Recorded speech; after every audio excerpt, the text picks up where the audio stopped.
प्रभु यीशु मसीह के नाम में आप पर अनुग्रह और शांति बना रहे। हम आज अपने अध्ययन को यूहन्ना रचित सुसमाचार उसके 5वें अध्याय और 15वें वचन से 28वें वचन तक मनन करेंगे, क्योंकि हम 14 तक कर चुके हैं पिछले अध्ययन में, और सीखेंगे प्रभु का वचन हमें क्या सिखाता है। तो आज हम कई सारे वचनों में जाएंगे, तो आइए हम एक साथ इसको पढ़ना शुरू करते हैं।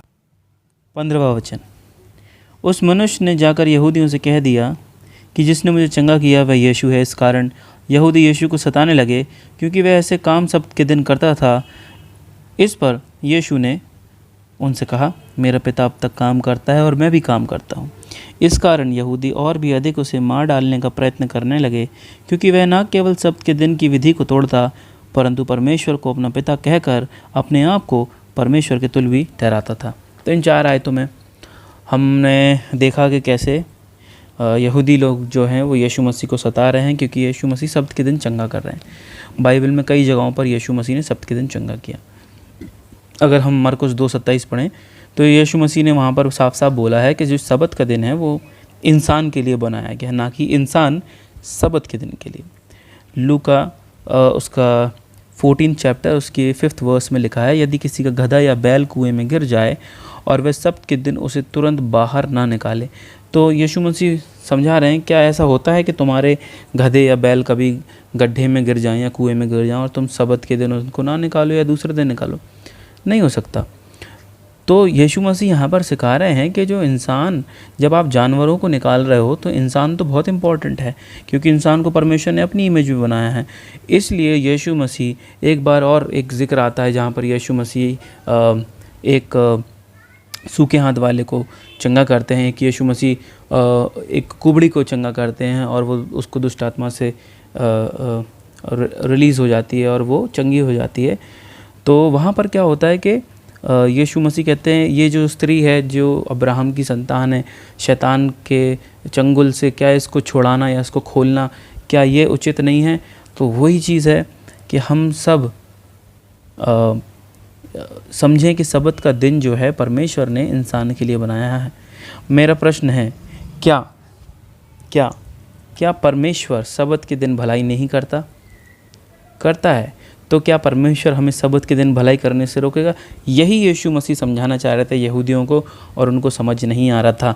और इसीलिए यीशु ने 17वीं आयत में यही बात बोली कि इस पर यीशु ने उनसे कहा, जब वो सब्त के बारे में पूछ रहे थे, मेरा पिता अब तक काम करता है और मैं भी काम करता हूँ। सब्त का दिन का मतलब ये नहीं कि बस कुछ भी बोझ ना उठा, जैसे यिर्मयाह 17:21 में दिया है कि कुछ भी लोड नहीं उठाना है। उसका मतलब ये है कि उस दिन को हमें परमेश्वर को ऑब्ज़र्व करना है, परमेश्वर के लिए वो दिन मनाना है। लेकिन अगर हम इतना उसको लिटरली ले लेंगे तो हम उसमें से भलाई को हमें एक्सक्लूड करना पड़ेगा, जो कि सबसे ज़्यादा इम्पॉर्टेंट है। बाइबल कहती है अपने पड़ोसी से अपने समान प्रेम करना, ये दूसरी सबसे बड़ी आज्ञा है। तो ये कैसे फॉलो की जाएगी अगर हम इसको बिल्कुल लिटरल ले लेंगे सब्त के दिन? तो यहाँ पर यीशु ने उनको यही समझाया। अब हम 19 से आगे बढ़ते हैं।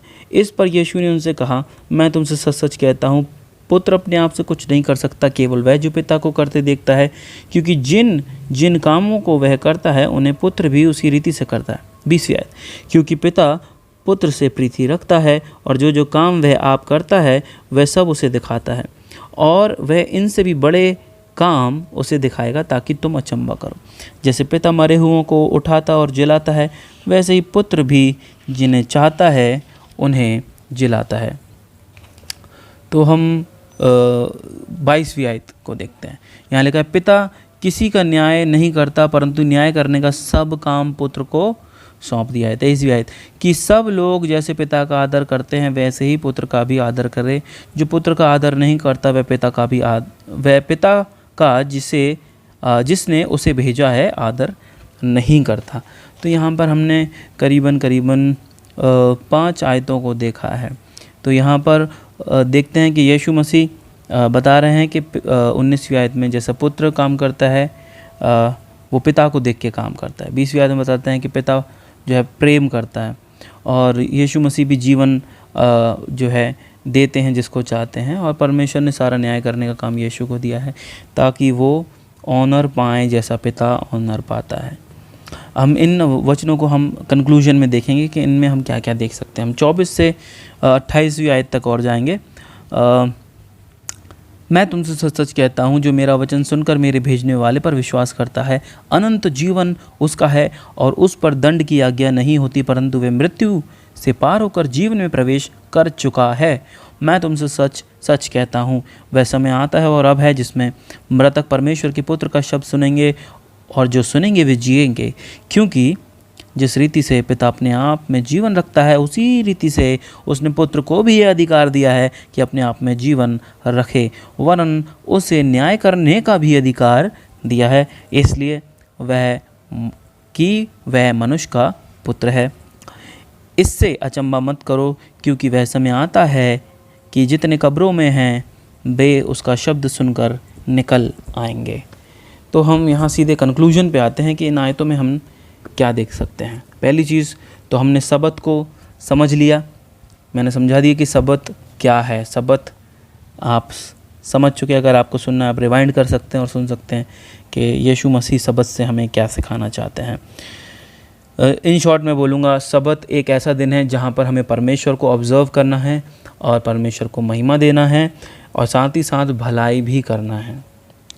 दूसरी चीज़ हम देखते हैं, यीशु मसीह अपने आप को यहाँ पर अलौकिक बता रहे हैं। He is calling himself divine, परमेश्वर के तुल्य अपने आप को बना रहे हैं। आइए हम देखें कैसे। सबसे पहली चीज़ उन्होंने बोला परमेश्वर को अपना पिता। अगर इसके 18वीं आयत अगर आप पढ़ेंगे तो आपको पता चल जाएगा कि यहूदी कह रहे हैं कि ये अपने आप को पिता के तुल्य, यानी परमेश्वर का बेटा बता रहा है, परमेश्वर को अपना पिता बता रहा है और अपने आप को परमेश्वर के तुल्य ठहरा रहा है। तो ये एक वहाँ पे एक बहुत ही अपराध था उस समय यहूदियों की नज़र में। लेकिन यीशु मसीह ऐसा बोल रहे हैं वहाँ पर, जानते हुए भी कि अगर ऐसा ये लोग गलत समझेंगे तो वहाँ पर इनको दुख मिल सकता है। लेकिन यीशु मसीह जो कि छुटकारा हमारे लिए लेकर के आए हैं, वो समझाना चाह रहे हैं कि he is the divine, he is the word of God, जो शुरू में यूहन्ना की पुस्तक में शुरू हुआ कि वो शुरू से परमेश्वर के साथ हैं और वो परमेश्वर हैं। सो दूसरी चीज़ हम देखते हैं 21 और 25वीं आयतों में कि सन कैन गिव लाइफ हुम ही विल, जिसको वो चाहें उसको वो जीवन दे सकते हैं। तीसरी चीज़, Jesus has authority on judgment day. 22 और 27 आयत में अगर हम देखें तो वहाँ पर ये पता चल रहा है कि यीशु मसीह न्याय के दिन न्याय करेंगे। न्याय कौन करता है? परमेश्वर करता है, लेकिन परमेश्वर ने सारा अधिकार यीशु मसीह को दे दिया। तो यहाँ पर यीशु मसीह जो हैं वो न्याय भी करेंगे। चौथी चीज़, यीशु मसीह श्योरिटी दे रहे हैं इटर्निटी की। भाई श्योरिटी कौन दे सकता है? Only God and Jesus is giving. इसलिए वो अपने आप को परमेश्वर के समान बता रहे हैं और वो परमेश्वर हैं भी। कई लोग इस फैक्ट को डिनाई करते हैं कि कैसे हो सकता है, लेकिन ऐसा है। आप और मैं अपने छोटे से कुछ पाउंड के दिमाग से परमेश्वर की परिकल्पना नहीं कर सकते, परमेश्वर को डिफ़ाइन नहीं कर सकते। तो यहाँ पर याद रखें 24वीं आयत में वो बता रहे हैं कि श्योरली वो जीवन में प्रवेश कर चुका है, मृत्यु को पार करके। एक श्योरिटी है इटर्निटी की। जीसस के शब्द में कोई नहीं बोलता ये, चाहे इस्लाम हो चाहे कोई धर्म हो, कोई धर्म इसकी श्योरिटी नहीं देता इटर्निटी की। लेकिन अगर हम यीशु के पास आते हैं, ये श्योरिटी गारंटीड हमारे पास है। सो पांचवी बात कि यीशु मसीह फ्यूचर के बारे में बता रहे हैं कि जो जजमेंट का डे होगा उस दिन मुर्दे यीशु मसीह का शब्द सुनेंगे और वो अपनी कब्रों में से निकल आएंगे। मेरे प्रियो, इतने बड़े बड़े क्लेम्स कर लेना कोई आसान बात नहीं है ना। हम सब विश्वास करते हैं कि यीशु मसीह परमेश्वर हैं, हम सब जानते हैं। लेकिन मैं ये बात उन लोगों के लिए बोल रहा हूँ जो इस बात पर विश्वास नहीं करते। वो कहते हैं हमें बाइबल में दिखाओ, कहाँ लिखा है यीशु मसीह अपने आप को परमेश्वर कहते हैं? कहाँ लिखा है बाइबल में कि यीशु मसीह अपने आप को परमेश्वर के तुल्य ठहराते? तो आज हमने सीखा है यूहन्ना की पुस्तक 5वें अध्याय से कि कहाँ कहाँ यीशु मसीह ने अपने आप को डिवाइन बताया है, कहाँ कहाँ यीशु मसीह ने अपने आप को परमेश्वर के तुल्य ठहराया है। सो ये जान लें और ईमान लाएं प्रभु के वचन पर। प्रभु की जो आज आपने बहुत उत्तम शिक्षा है कि आप डिफेंड कर सकते हैं अपने फेथ को और सिखा सकते हैं लोगों को कहाँ यीशु मसीह अपने आप को डिवाइन घोषित करते हैं। सो मैं आशा करता हूँ परमेश्वर ने आपको इस वचन के द्वारा आशीष दी होगी। अपने आप बाइबल खोलकर जब मैं और आप अध्ययन करते हैं, बाइबल खोलकर एक एक आयतों को पढ़ते जाएं और समझते हैं हर एक आयत में परमेश्वर की की ब्लेसिंग छुपी हुई।